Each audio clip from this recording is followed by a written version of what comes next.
Yo les gars, on se retrouve sur le Bitcoin en 4 heures et on a vraiment du nouveau. Donc écoutez-moi parce que ça peut vraiment changer des scénarios. On a 3 scénarios que je vous ai mis dans le groupe Telegram.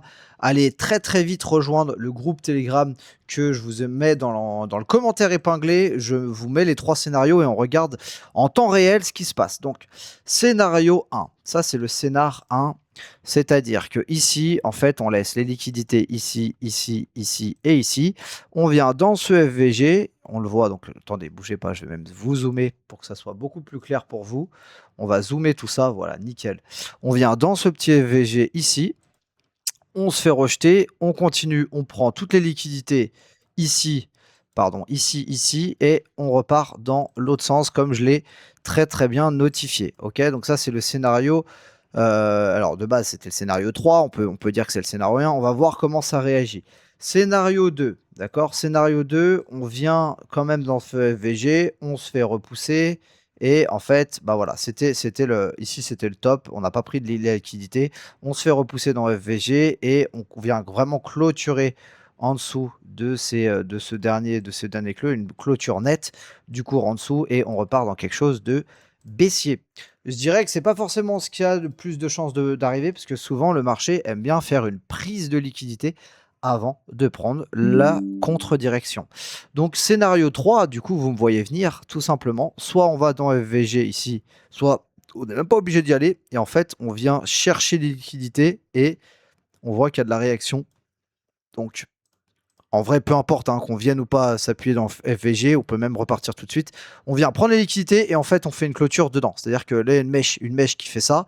On prend les liquidités ici, ici, ici, une clôture ici et on repart pour chercher du coup, très probablement, déjà minimum c'est stop ici pour faire ça. Ou bien, tac, et on pourra carrément prendre la grosse zone pour... Ouais, ça pourrait faire sens hein, jusqu'à fin juillet, début août et ensuite on repartirait comme ça.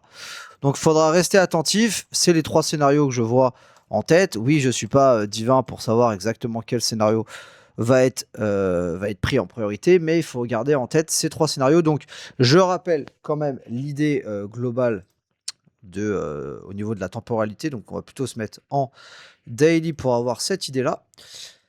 Ça, on va pouvoir enlever, je pense, en vrai. Donc, en daily, je rappelle que la zone probable on va dire, de top de ce rebond, c'est donc, allez, on va dire à peu près entre le 20 juillet et on va dire le 20 août, quelque chose comme ça. Donc là, ici, toute cette zone ici, ça serait la zone probable de fin de ce rebond. Alors la question, c'est est-ce que au final, ici, c'était déjà la fin du rebond?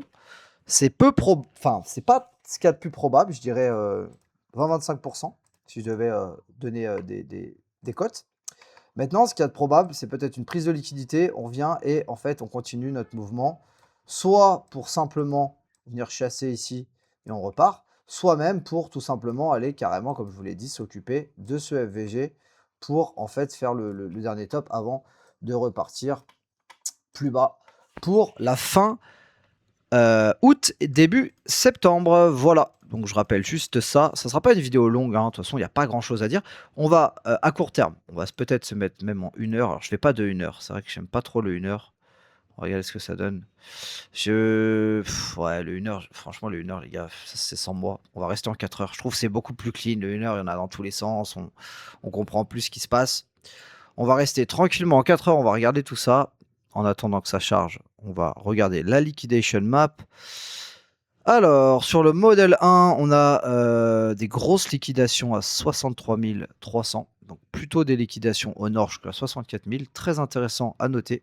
Très intéressant. Sur le modèle 2, je crois que c'est la même chose. Hein. Attendez. Ouf, sur le modèle 2, c'est encore pire. Ok, donc là, c'est très intéressant à voir ça. Modèle 3. Est-ce que ça se confirme? Modèle 3, ouais, à peu près pareil. Ok, donc là, c'est super intéressant, cette liquidation map. Elle nous indique que au-dessus, donc même c'était combien? 63 qu'on a vu. Au-dessus de ces niveaux, il y a énormément de liquidations à venir chercher. Donc ça me conforte dans l'idée que ici, on a laissé ça, ça et ça. Donc ça me conforte dans l'idée que on a quand même des bonnes chances de venir récupérer ça. On va voir. Si pour moi, le FVG saute, bon bah voilà. Si maintenant, on se fait repousse dans le FVG, il y a toujours cette solution. Voire même du top, mais celui-là je les crois pas. Je les crois pas trop parce que ça veut dire qu'on va laisser tout le monde ici safe. On n'y croit pas trop, hein, on est d'accord. Voilà, donc il faut rester extrêmement attentif en fait à qu'est-ce qui se passe là-dedans. Est-ce qu'on vient consolider, se faire rejeter? Donc peut-être prise de liquidité. Est-ce qu'on vient consolider, on clôture nettement en dessous, ce qui annonce vraiment le top ici?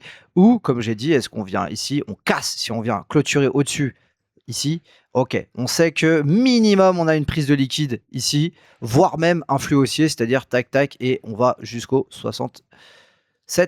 Ok, c'est bon, là ça a été très clair. Je vous ai vraiment expliqué comme il faut. Je pense que je ne peux pas faire beaucoup plus. Je ne vais pas répéter 50 fois les mêmes choses. DeFi Lama, 73, ça bouge pas. ETF Inflow, on n'a pas la data, je pense. 9, non, on n'a pas de la data, c'est dommage. Stablecoin Market Cap qui se casse la gueule. Donc là, on voit vraiment. Hein.